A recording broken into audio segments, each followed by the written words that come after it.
Varicose veins తో బాధపడుతున్నారా? దసరా సందర్భంగా ఉచిత కన్సల్టేషన్, సర్జరీపై 20% వరకు డిస్కౌంట్. అమ్మ నమస్తే. నమస్తే తల్లి. అమ్మా, హ్మ్. శ్రీచక్రం హ్మ్. ఇంట్లో ఉంచుకోవచ్చా? హ్మ్.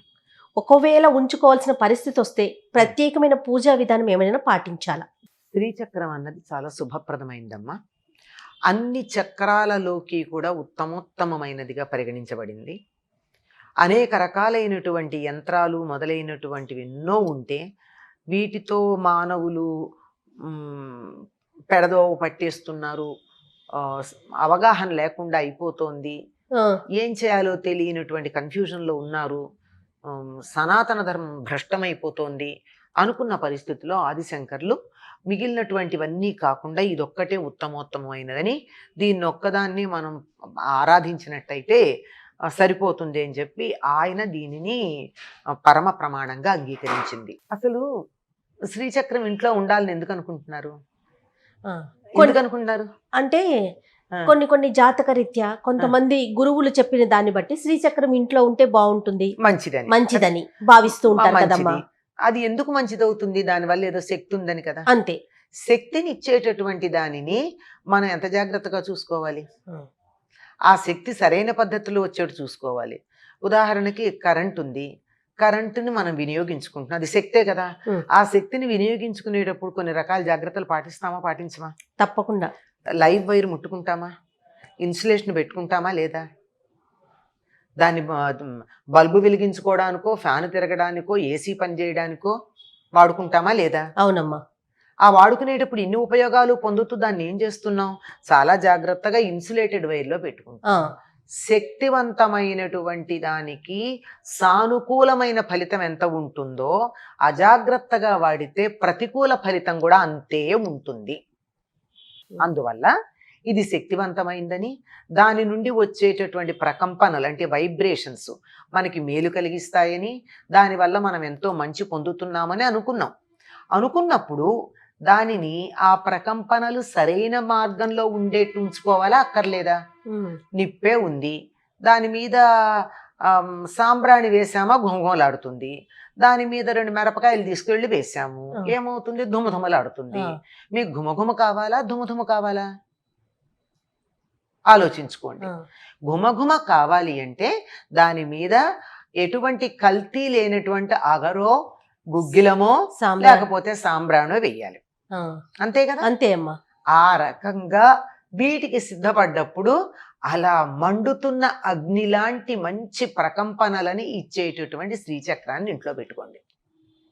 దీనికి తప్పనిసరిగా ఆ యంత్రం ఏదైతే ఉందో అది ఉద్ధారం కావచ్చు, అంటే ఇట్లా పైకి ఉండేది కావచ్చు మేరులాగా, లేకపోతే ఇట్లా భూపస్తరం అంటారు, అంటే పల్చగా ఉండే రేకు లాంటిది కావచ్చు.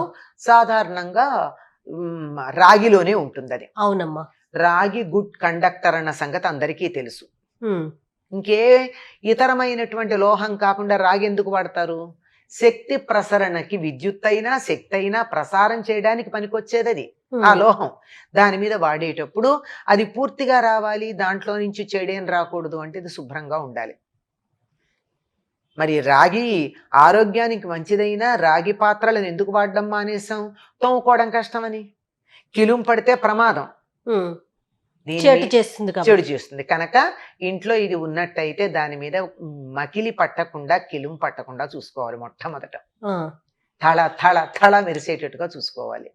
తప్పనిసరిగా వారానికి ఒక్కసారైనా అభిషేకం చెయ్యాలి. అభిషేకం అమ్మ.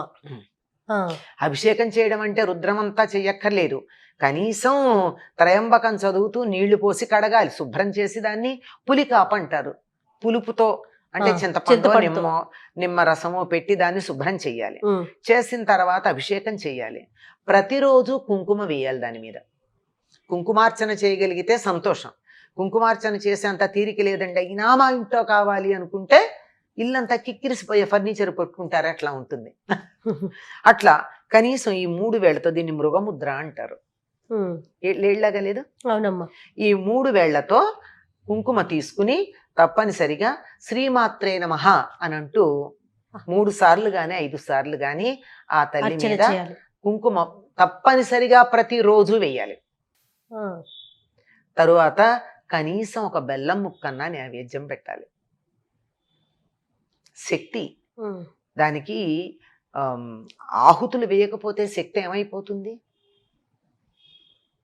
కదా. అవునమ్మా. ఇది చెయ్యాలి. ఇది పూజ చేయవలసిందే. చెయ్యకూడనివి కూడా కొన్ని ఉన్నాయి కదా, అది కూడా తెలుసుకోవాలి. ఏమిటంటే శ్రీచక్రం ఉన్న ఇంట్లో చాలా శుచి పాటించాలి. అశుచిగా దాన్ని ముట్టుకోకూడదు. ప్రతిరోజు స్నానం చేసి ఉతికారేసిన బట్టతోనే దాని దగ్గరికి వెళ్ళాలి అమ్మా. అంతేకాదు, ఏ ఇంట్లో శ్రీచక్రం ఉందో ఆ ఇంట్లో వాళ్ళు జాగ్రత్తగా ఉండాలి. అంటే మీకు అర్థమయ్యి ఉండాలి, అంటూ మొదలైనవి కలుపుకోకూడదు. ముట్టు జాగ్రత్త. డెఫినెట్లీ ఆ పదం అంటే ఇబ్బంది పడతారని నేను అనలేదు, మీరే అన్నారు. అంటూ మైల ముట్టు కలపకుండా ఉన్న ఇంట్లోనే శ్రీచక్రం పెట్టుకోండి. అందుకే దేవాలయాల్లో ప్రత్యేకమైన స్థానం కల్పిస్తారు కదమ్మా శ్రీచక్రానికి. అన్ని దేవాలయాల్లో కూడా కనిపించదు అనుకుంటాను బహుశా. అమ్మవారి దేవాలయాల్లోనే ఉంటుంది. అమ్మవారి దేవాలయాల్లో కూడా ఒక్క శ్రీశైలంలో రాతితోనే అక్కడ శ్రీచక్రం ఉండి అందరూ పూజ చేసుకోవచ్చు. మిగిలిన చోట్ల లోపల ప్రత్యేకంగా మూల విరాట్టు పాదాల దగ్గర పెట్టి అక్కడే పూజ చేయడానికి గర్భగుడిలో అర్చకులు మాత్రమే, వాళ్ళు చాలా నియమనిష్టలు పాటిస్తారమ్మా. మనం అంటూ ఉంటాం వాళ్ళకి ఎంత, వాళ్ళు మాత్రమే వెళ్ళాలా, మేమెందుకు వెళ్ళకూడదు. వాళ్ళు పాటించే నియమాలన్నీ మీరు పాటించగలిగితే వెళ్ళచ్చు. పాటించగలరా? సామాన్యులు పాటించలేకపోతాం. పాటించలేము. అవును, పాటించకపోవడం తప్పు కాదు, మేం పాటించంగానే అక్కడికి వెడతామంటాం తప్పు. ఇప్పుడు వాళ్ళు ఎన్ని నియమాలు పాటిస్తారమ్మా. ఉదాహరణకి ఈ దసరాల్లో అమ్మవారికి పూజ చేసేటటువంటి వాళ్ళు పురుషులే పెడతారు. అది కూడా అమ్మవారి దేవాలయాల్లో ఇప్పటి వరకు స్త్రీలు పెద్దగా లేరు, కొన్ని చోట్ల తప్ప. అక్కడి వాళ్ళైనా సరే నేల మీద పడుకుంటారు, కటిక నేల మీద. మహా అయితే ఒక బట్ట పరుచుకుంటారు అంతే, చాప కూడా వేసుకోరు, తల కింద దిండు కూడా పెట్టుకోరు. ఇక మరీ ఏ మెడ నొప్పోలాగా అనిపిస్తే ఇంకొక బట్టని చుట్టి తల కింద పెట్టుకుంటారు తప్ప దిండు పెట్టుకోరు. ఒట్టి నేల మీద ఒక బట్ట, దుప్పటో ఏదో, బొంత కూడా కాదు, వేసుకుని నేల మీద పడుకుంటారు. ఆ 9 రోజులు భోజనం చెయ్యరు, ద్రవ పదార్థాల మీద ఉంటారు. మీరు ఉండగలరా? చాలా నియమ నిబంధనలు పాటించి చెప్పాను కదా, శక్తి చాలా పవర్ఫుల్. దాన్ని ముట్టుకోవడానికి ఇన్సులేషన్ కావాలి. ఈ నియమాలన్నీ ఇన్సులేషన్ లాంటివి. నేను చేశానండి, నాకేం అవ్వలేదు. నేను పీరియడ్స్లో గుడికి వెళ్ళాను, ఏం అవ్వలేదు. ఏం అవ్వదు. ఇప్పుడు అందరికీ అన్నిసార్లు ఏం అవ్వవు. ఒక్కరోజు బయట మిర్చి బజ్జీ తింటే ఏం అవ్వదు కదా. అవునమ్మా. రెగ్యులర్ గా తినేవాళ్ళ కదా క్యాన్సర్ వచ్చేది. ఒకరోజు తిన్నాను ఏం అవ్వలేదంటే వెయిట్ చెయ్యి, డైలీ తిని చూడు, అప్పుడు తెలుస్తుంది. ఎందుకు అటువంటివి నెత్తికి తెచ్చుకోవడం? కాబట్టి ఈ ఒక్క రోజుకి మనలో శక్తి కనుక ఉన్నట్టయితే ఈ ఒక్క రోజున మిర్చి బజ్జీ తింటే మనలో ఉన్న జీవశక్తి, దాంట్లో ఉన్న నెగిటివ్ ఏదైతే పనికిరాని టాక్సిన్స్ ఉన్నాయో వాటిని బయటికి పంపిస్తోంది. అది కొంతకాలం పోతే అది పంపించలేదు, మళ్ళీ చేస్తే. కనుక ఇట్లాంటివి ప్రతిదీ కూడా ఈ క్షణాన్ని ఇక్కడే ఫలితం కావాలి అంటే కనపడదమ్మా. లాంగ్ రన్ లో ఎఫెక్ట్స్ ఉంటాయి. ఇవన్నీ జాగ్రత్తగా గమనించుకోవాలి. ఒక జీవిత కాలాన్ని అబ్జర్వ్ చేస్తే అర్థమవుతుంది. వేరే పలానా వాళ్ళు పెట్టుకున్నారు, లేకపోతే మన బంధువుల ఇంట్లో ఉంది కదా అని చెప్పేసి అట్లా మనము మన ఇంట్లో పెట్టుకోకూడదు. వద్దమ్మా, పెట్టుకోవద్దు. పెట్టుకుంటే మంచిదే, శుభం కాదంటల్లా, కానీ ఇవి పాటించాలి. తర్వాత ఇప్పుడు ఏ 45-50 ఏళ్ల వాళ్ళు తెచ్చి పెట్టుకున్నారు, తర్వాత ఏమవుతుంది వీళ్ళ తర్వాత? దాన్ని కొనసాగించి, పూర్వకాలం అయితే ఓ వంశం, ఆచారం, సంప్రదాయం అని తల్లిదండ్రులు ఏమి ఇస్తే అది కొనసాగించే కొడుకులు, కోడళ్ళు. ఇప్పుడు అట్లా ఏం లేదు. వీళ్ళు ఉండగానే వాళ్ళు ఏదో దేశాలకు వెళ్ళిపోతున్నారు, వీళ్ళే చదిపెట్టల్లో ఉండాల్సి వస్తుంది శరీరం వదిలేస్తే. అవునమ్మా. అట్లాంటిది ఈ శక్తి కేంద్రాలన్నిటినీ ఇంట్లో పెట్టుకుని ఏం చెయ్యాలి? గ్యాసే ఇంట్లో వెలిగించి బయట వెళ్ళిపోతే ఏమవుతుందో తెలియదు, దీపం వేసేసి రోజుల తరబడి తీయకపోతే ఏమవుతుందో తెలియదు, బల్బు మాడిపోవట్లా. అవును. అలాగే అటువంటి దాటిని అక్కడ పెడితే ఏమవుతుంది?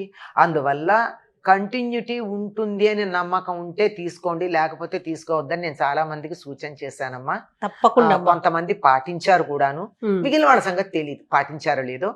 పాటించామని చెప్పిన వాళ్ళు ఉన్నారు. అది తప్పకుండా అమ్మా. నమస్తే. నమస్తే అమ్మా.